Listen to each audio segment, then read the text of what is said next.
My parents refused to fund my education, but paid for a fancy college for my brother.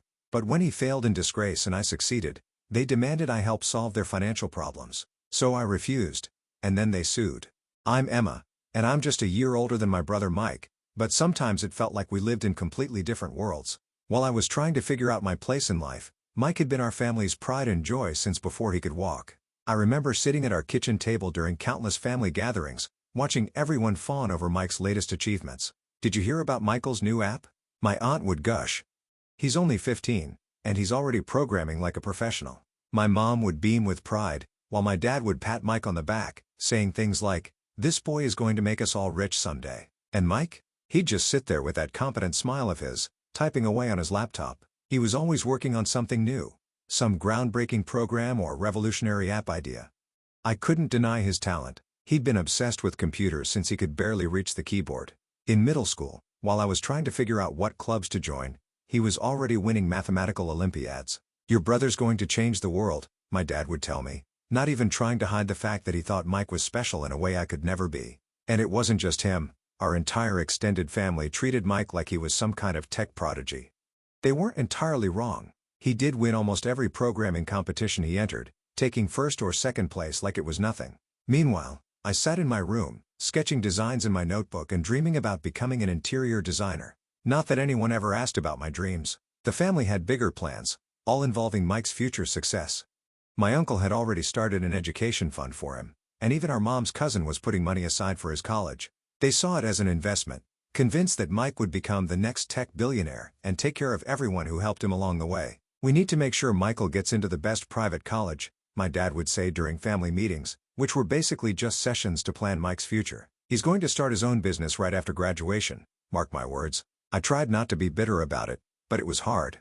Especially when I heard them discussing the thousands they were setting aside for Mike's education while I sat there wondering if they'd even considered my future. Still, I held on to hope that maybe, when it came time to talk about my college plans, they'd show the same enthusiasm. It was a sunny morning in May, just a month before graduation. I'd spent weeks preparing for this conversation, collecting brochures from different colleges, calculating costs, and even preparing a small presentation about scholarship opportunities. My hands were shaking as I walked into the kitchen, where Mom was making coffee and Dad was reading something on his tablet.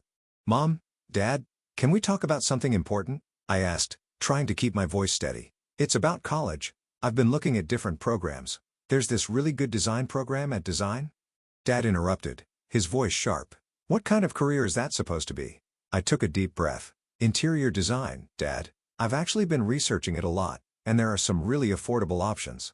Look, this college has great partial scholarships, and if I get one, you'd only need to pay." The sound of my parents' laughter cut through the air like a knife.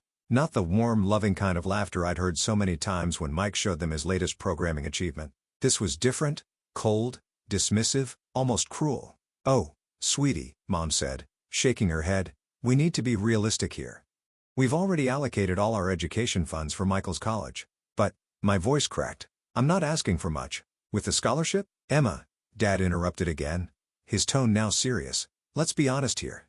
You're not as smart or talented as your brother. We need to invest our money where it will actually make a difference." The words hit me like a physical blow. I felt tears welling up in my eyes, but I refused to let them fall. "I've been working really hard," I protested. "My grades are good, and I've been practicing design." "Design?" Dad scoffed. "You want us to waste money on that? If you want to learn how to paint walls and glue wallpaper, you can do that for free. You don't need college for that." The tears I've been holding back started rolling down my cheeks. I left the kitchen without another word, but I could still hear them talking about how I needed to get my head out of the clouds and accept reality. Their voices followed me up the stairs, each word another crack in my heart. But as I sat in my room, staring at my tear-stained college brochures, something inside me hardened. If my parents wouldn't help me, maybe someone else would.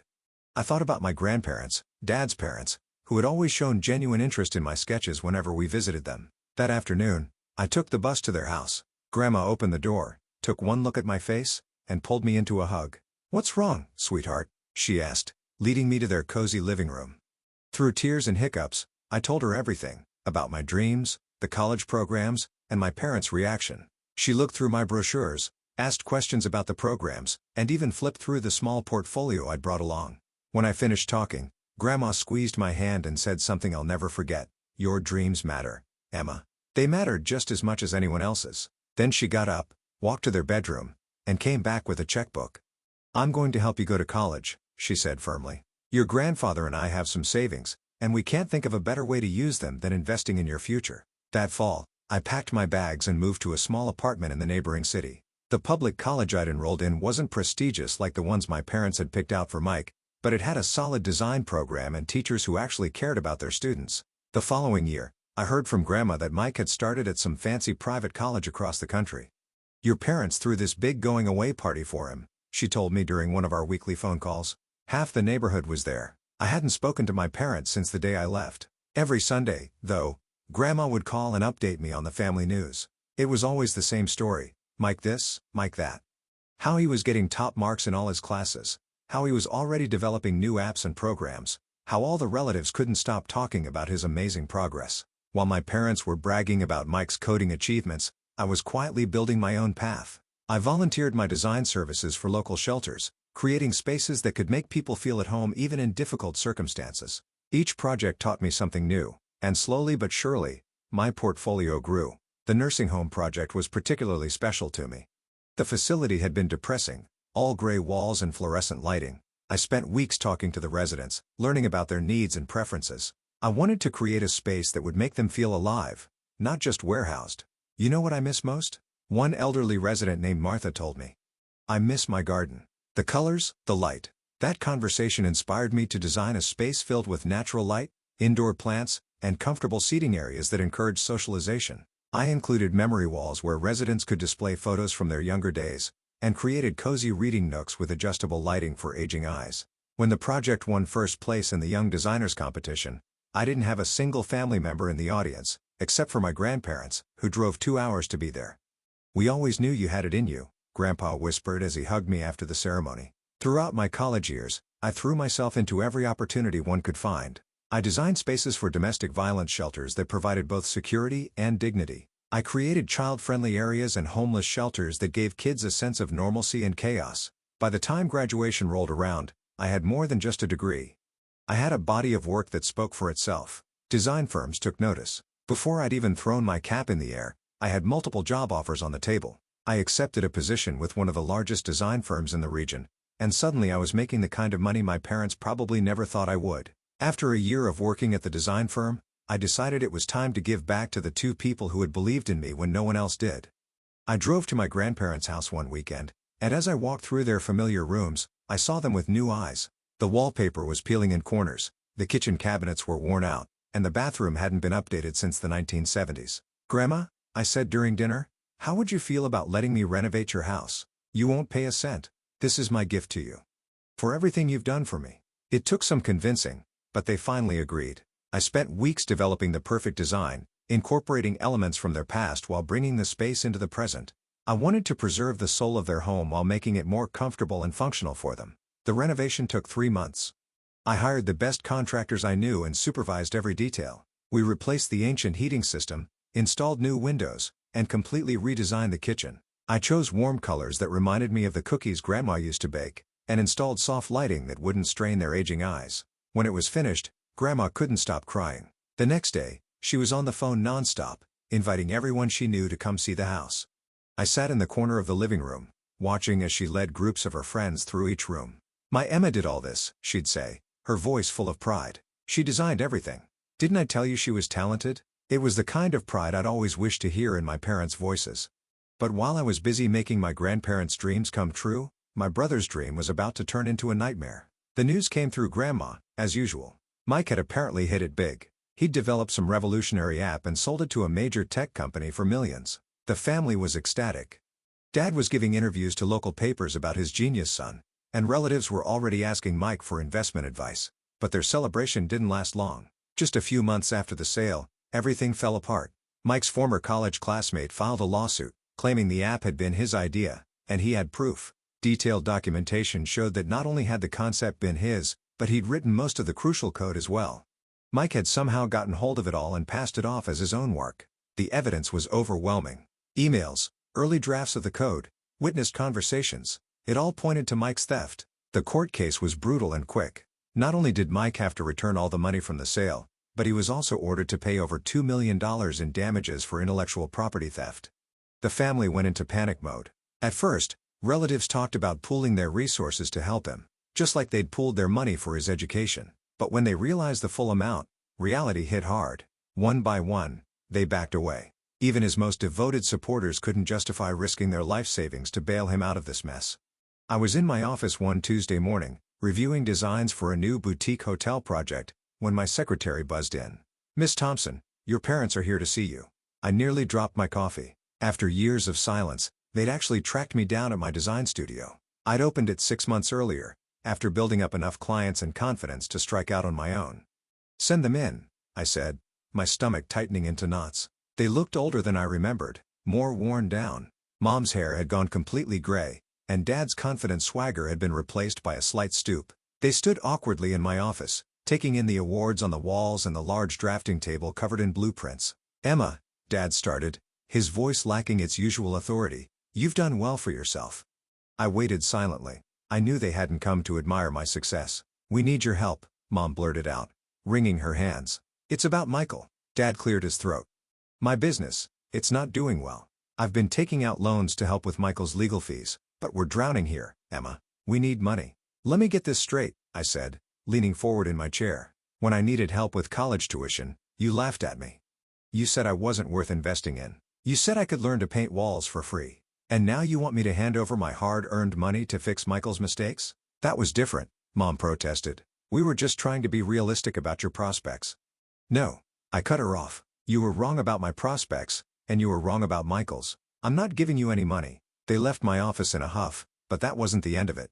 The next day, my phone started buzzing with notifications. My parents had taken their grievances to social media, painting me as an ungrateful daughter who'd abandoned her family in their time of need. The family divided into camps. Aunt Sarah posted a long message about how children should always help their parents, no matter what. Uncle James agreed, saying family loyalty should trump past grievances. But others stood up for me. Cousin Rachel pointed out how my parents had ignored me for years while lavishing everything on Michael. My mother's sister wrote about how she'd watched them dismiss my dreams while building Michael's pedestal higher and higher. The debate raged on in comments and posts, with relatives taking sides and arguing about family obligations versus personal responsibility. Some called me heartless, others called me brave. Through it all, I kept working. I had 3 major projects in development, a team of designers to manage, and clients who counted on me. I didn't have time to engage in social media drama. Grandma called me one morning, her voice filled with that particular excitement she got when she was up to something. "Emma, dear, I need your professional opinion on something," she said. "My old friend has this apartment in one of those converted industrial buildings downtown. It hasn't been touched in nearly 50 years, and I thought maybe you'd like to take a look."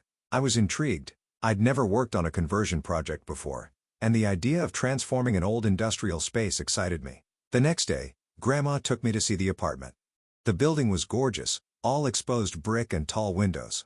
Inside the apartment though, time had stood still. The wallpaper was straight out of the 1970s, the kitchen still had its original appliances, and the bathroom, well, let's just say avocado green wasn't my first choice for tiles. But I could see the potential. The ceiling heights were amazing. And those windows. The light streamed in through massive industrial panes, creating patterns on the worn wooden floors. My mind was already racing with possibilities. "This is incredible," I told Grandma, sketching quick ideas in my notebook. "The bones of this place are fantastic. I want to do this project for free. Consider it a thank you to your friend for letting me work on such an amazing space." I threw myself into the project with everything I had. I preserved the industrial character while creating a modern living space. We kept the exposed brick walls but added warmth with wooden elements. The original factory windows were carefully restored, and I designed custom furniture that would complement the industrial aesthetic while providing comfort. The kitchen became a showpiece, with concrete countertops and sleek cabinets that respected the building's history. I transformed the ancient bathroom into a spa-like retreat, replacing that avocado green with clean lines and natural stone. When the renovation was complete, Grandma and Grandpa insisted on seeing it first. They walked through each room slowly, taking everything in. Then Grandma turned to me with tears in her eyes. "Emma, sweetheart, we have a confession to make," she said, reaching for Grandpa's hand. "This apartment, it's not my friend's, it's ours. Or rather, it was ours, our first home together. And now it's yours." I stood there, frozen. "What? We bought it when we first got married," Grandpa explained, his voice thick with emotion. "Back then, this whole area was industrial. Factories everywhere, workers coming and going. We were young and it was all we could afford. But we were happy here. When the factories closed down, everyone thought this area was finished, Grandma continued. But look at it now. It's one of the most desirable neighborhoods in the city. We kept this place all these years, waiting for the right moment. And now it's yours, sweetheart. You've made it beautiful again. I burst into tears and threw my arms around them both. That evening, after they left, I sat in my new living room, still in disbelief. I took a photo of the transformed space and shared it on social media, along with the story of my grandparents' incredible gift. The peace I'd found in my new home didn't last long. Dad showed up at my door one evening, uninvited and agitated. "Do you have any idea how much this place is worth?" he demanded, pushing past me into the living room. "We could sell it and solve all our problems. Michael needs help with his debts, and I've got creditors breathing down my neck." I stood my ground. "This is my home. Dad, Grandma, and Grandpa gave it to me. It's not for sale." "Don't be selfish," he shouted. "This is prime real estate. Your brother is drowning in debt, and you're sitting here in a gold mine." Before I could respond, my phone rang. It was Grandma. Somehow, she'd known grandmothers always know. "Put your father on the phone," she said firmly. I handed him the phone and watched his face change as she spoke. "Listen to me very carefully." I could hear her stern voice through the speaker. "That apartment is Emma's. I gave it to her, and that's final. If you keep harassing her about this, you'll have me to deal with." Dad left that day, chastened by his mother's words. For a while, everything was quiet. Then, life dealt me the cruelest blow. Grandma passed away suddenly in her sleep. Before I could even begin to process that loss, Grandpa followed her just 2 weeks later. Everyone said he died of a broken heart. The will reading was held a week later. Everything was clear. The apartment was officially mine, while Dad inherited their old house. The difference in value was significant. The gentrification of my neighborhood had made my apartment worth several times more than their house. I thought that would be the end of it. I was wrong. Less than 2 months after we buried my grandparents, I was served with legal papers. Dad was suing me, claiming I had manipulated Grandma into giving me the apartment. The lawsuit alleged that I had exercised undue influence over an elderly woman and fraudulently obtained property through deception. But throughout the renovation process, we'd had countless conversations over Messenger, her asking questions about the progress, sharing old stories about the apartment, discussing her plans to give it to me. Every message showed her clear intention, her excitement about giving me this gift, her sound mind and judgment. I had screenshots of her writing things like, "We've been planning this for years, sweetheart. Ever since you told us you wanted to study design, we knew this apartment would be perfect for you someday. And your grandfather and I are so happy to see what you're doing with our first home. We always hoped it would stay in the family, and now it will, with the person who truly appreciates it." The day before the court was set to announce its decision, my phone rang. It was nearly midnight, and I was working late on a new project when I saw my father's number on the screen. "Emma," he said, his voice different from the angry tone he'd been using in court. He sounded defeated. "Let's make a deal." I waited, listening to his breathing on the other end of the line. "We can sell the apartment," he continued. "Split the money $50.50. You'll still get a good amount, and we can end this whole mess. What do you say?" I looked around my home, at the exposed brick walls that had witnessed my grandparents' young love, at the windows where they'd watched sunsets together, at all the little details I'd carefully designed to honor both the building's history and their memory. "No," I said firmly, "this isn't about money, Dad. It never was." "Don't be stupid." His conciliatory tone vanished. "You're just being stubborn now. Think about it. You could buy any apartment you want with your half." "I already have the apartment I want," I replied. "The one Grandma and Grandpa chose for me. And I'm keeping it." He hung up without another word. The next day, the judge ruled in my favor. My documentation was ironclad. Not just the messages from Grandma, but also the official deed transfer, the will, and witnesses who testified about my grandparents' long-standing plan to give me the apartment. That was the last time I saw my family in person. I hear things, of course. Our city isn't that big. Friends tell me that Michael still can't find work in the tech industry. His reputation is too damaged, and no one will trust him with their projects. The debt still hangs over him like a cloud. My parents had to sell Grandma and Grandpa's house first, the one they'd inherited. Then their own house followed. Now they live in a small apartment in the suburbs, all 3 of them together. Sometimes I drive past their new neighborhood and think about how different things could have been if they'd believed in both their children equally. They're still talking about me, spreading their version of events to anyone who'll listen. Ungrateful, they call me. Greedy. They tell people I abandoned them in their time of need, that I chose an apartment over my family. But I know the truth. I didn't choose an apartment over family. I chose to honor the memory of the family members who actually believed in me. Every morning, When I wake up and see the sunlight streaming through those huge industrial windows, I think of Grandma and Grandpa. I think about how they saw something in me when no one else did, how they invested in my dreams instead of dismissing them. My design business is thriving now. I've expanded my studio, hired more designers, and we're working on projects all over the city. Last month, we won a major contract to redesign a historic hotel downtown. They specifically wanted someone who understood how to blend historical architecture with modern comfort.